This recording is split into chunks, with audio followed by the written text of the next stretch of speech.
Hey everyone, welcome back to the deep dive. We've got a lot of really interesting stuff to get into today based on what you all have sent in. It looks like a lot of you are really interested in understanding those negative thoughts that can pop up. Yeah, it seems like a lot of people are struggling with those kinds of thoughts, so we thought we'd dig into it today. Yeah, for sure. You sent over a bunch of stuff, but that YouTube video by Keila and Vazquez really stood out. Definitely. That one was really insightful. I think her approach is really practical. Hmm. It gives people some tools to actually start working on managing those thoughts. Totally. In the video, she really gets at this question that I think a lot of people have, like, what do you do when those negative thoughts just seem to take over? Right. What do you do when you can't seem to stop those worries from just looping over and over again in your head, or those insults that just replay like a broken record? Or like even those intrusive thoughts that can be kind of scary sometimes, you know what I mean? Yeah, absolutely. And I think Vasquez approaches this whole topic with a lot of empathy. Hmm. Right from the start, you can tell she really understands what people are going through. Yeah, and it's reassuring, right? Because she's clear that it takes effort to get a handle on negative thoughts. Totally. But she also makes it really clear that it is possible. Like, it's not something you just have to live with forever. Definitely. And she kind of hints at these practical techniques, almost like mental exercises you can do. Yeah, I like that, like training your mind. Oh, Right. yeah, exactly. So before we get too far, we should probably mention that Vasquez is also the author of a book called Your Journey Out of Depression. Oh, yeah, that's right. So she kind of comes at this with, like, some serious credibility. For sure.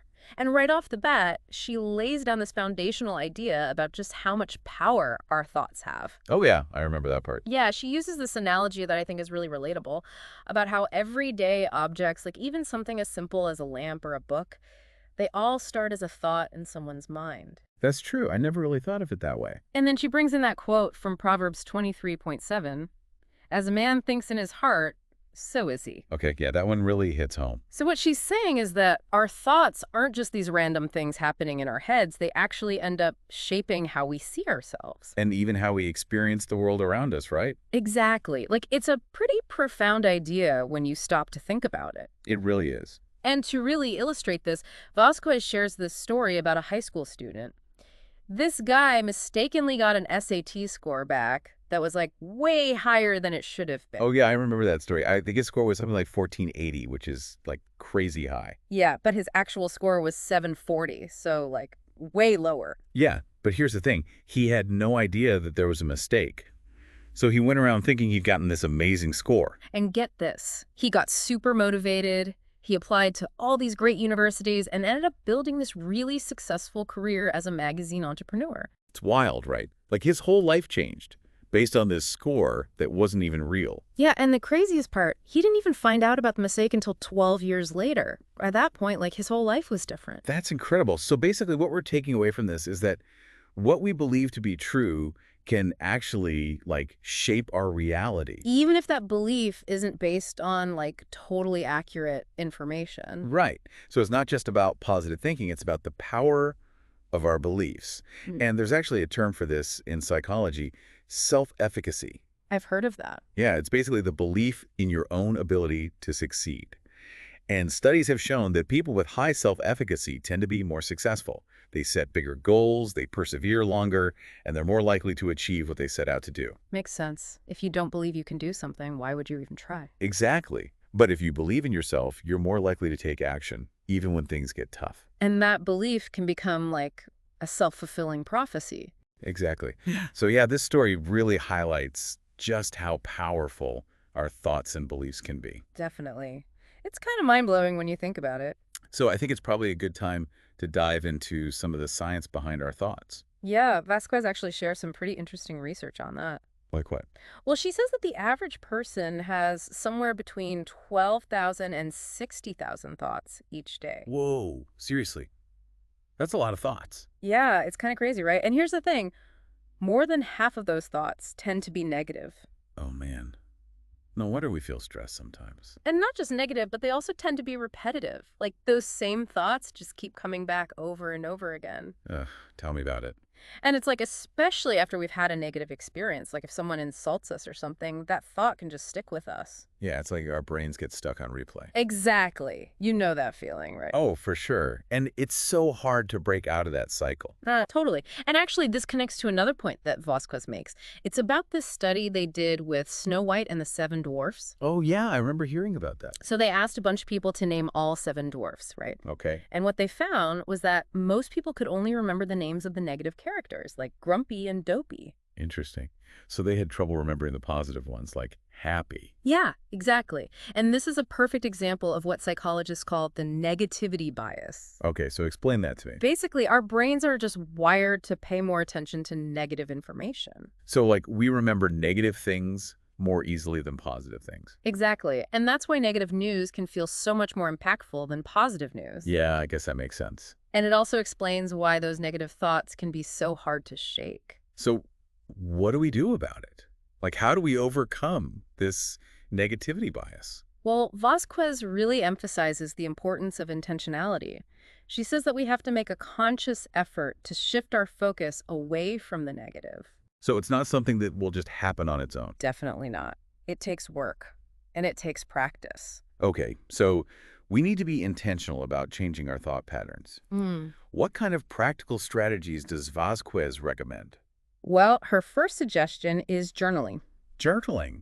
Really? Yeah, I know it might sound counterintuitive, but hear me out. Okay, I'm listening. By writing down our negative thoughts, we can actually start to gain some perspective on them. It's like taking them out of our heads and putting them on paper.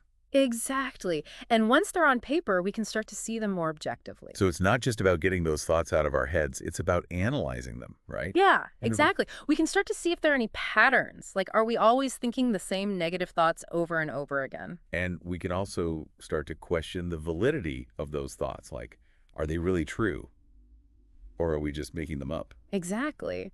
And sometimes just the act of writing down a negative thought can help to reduce its power.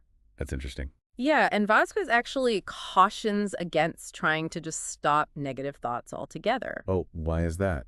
Because psychologists have found that trying to suppress a thought can actually make it stronger. So it's like that whole don't think of a pink elephant thing. Yeah, exactly. The more you try not to think about something, the more you end up thinking about it. It's like reverse psychology for your own brain. Uh-huh. Yeah, kinda. So if we shouldn't try to stop negative thoughts, what should we do instead? Well, Vazquez's second strategy is all about replacement. Replacement. What do you mean?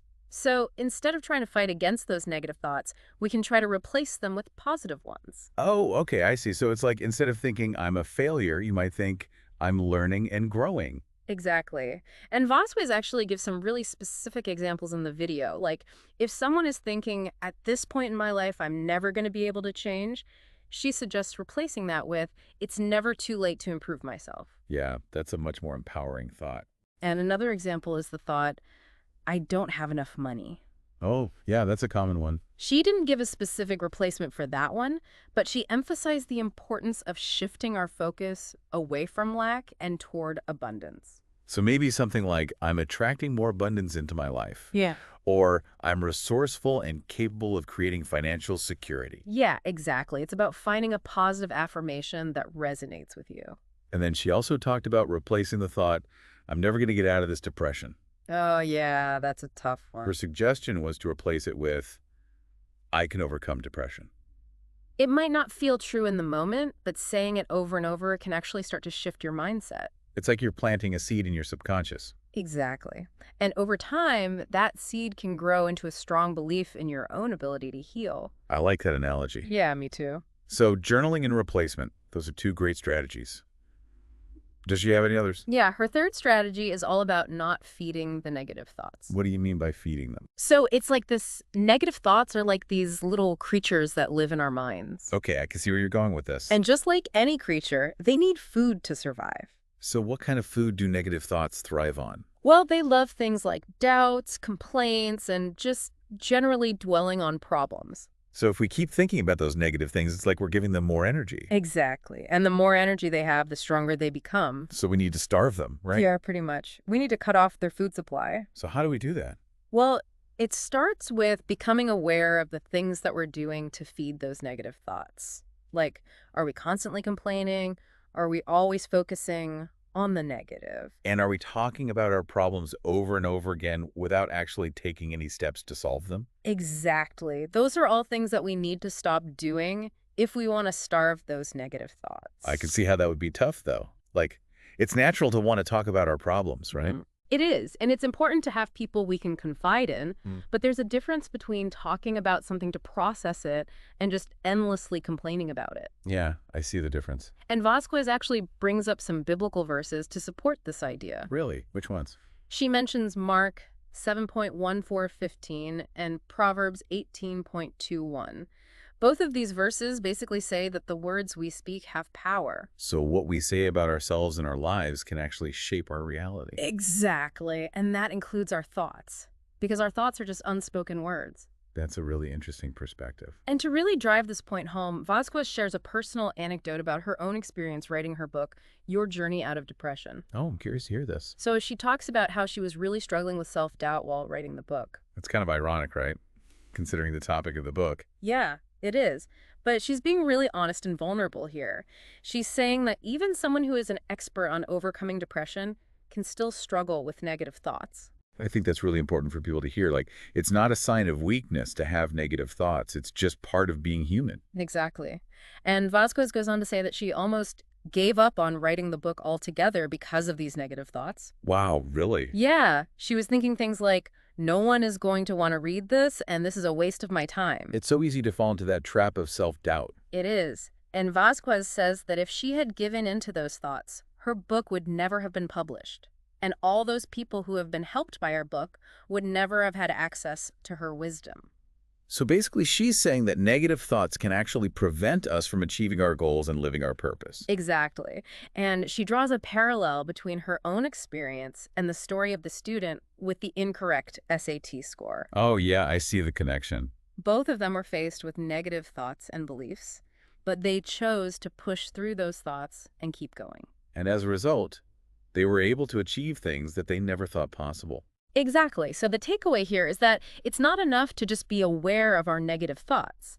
We also need to be willing to challenge them and choose to focus on something more positive. So we have to be intentional about cultivating a more positive mindset. Exactly. It's an ongoing process. It's like we're gardeners tending to the garden of our minds. I like that. We have to pull out the weeds of negative thoughts and plant the seeds of positive beliefs. And then we have to nurture those seeds with love and care. Exactly. And over time, we'll start to see a beautiful garden blooming in our minds. So to wrap up our deep dive into Keila M. Vazquez's insights on managing negative thoughts, let's recap those 3 key strategies one more time. Yeah, let's do it. So first, we have journaling. Writing down those negative thoughts can help us to gain perspective, identify patterns, and question their validity. Second, we have replacement. We can actively choose to replace those negative thoughts with more positive and empowering affirmations. And third, we have not feeding the negative thoughts. We need to become aware of the things we're doing to give those thoughts energy, and then make a conscious effort to stop doing them. It's about cutting off their food supply so they can't grow and take over. Exactly. And remember, managing negative thoughts is a journey. It takes time, effort, and practice. It's not about being perfect. It's about progress. Totally. So be patient with yourself and celebrate those small wins along the way. And don't be afraid to ask for help if you need it. There are lots of resources available, including Vazquez's book, Your Journey Out of Depression, which she mentions in the video. Yeah, that's a great resource. And there are also therapists, counselors, and support groups that can provide guidance and support. So if you're struggling with negative thoughts, please know that you're not alone. And there is hope. You have the power to change your thoughts and create a more positive and fulfilling life for yourself. Absolutely. So, as you go about your day-to-day, I want you to think about one small step you could take to cultivate a more positive inner dialogue. Maybe it's journaling for 5 minutes before bed. Or choosing one positive affirmation to repeat to yourself throughout the day. Or simply becoming aware of the times when you're feeding those negative thoughts and making a conscious choice to stop. Whatever it is, choose something that feels doable and commit to it. Remember, even small changes can make a big difference over time. You have the power to create the life you want. Believe in yourself and start taking action today. Thanks for joining us for another deep dive. Until next time, take care of yourselves and keep those positive thoughts flowing. Bye, everyone.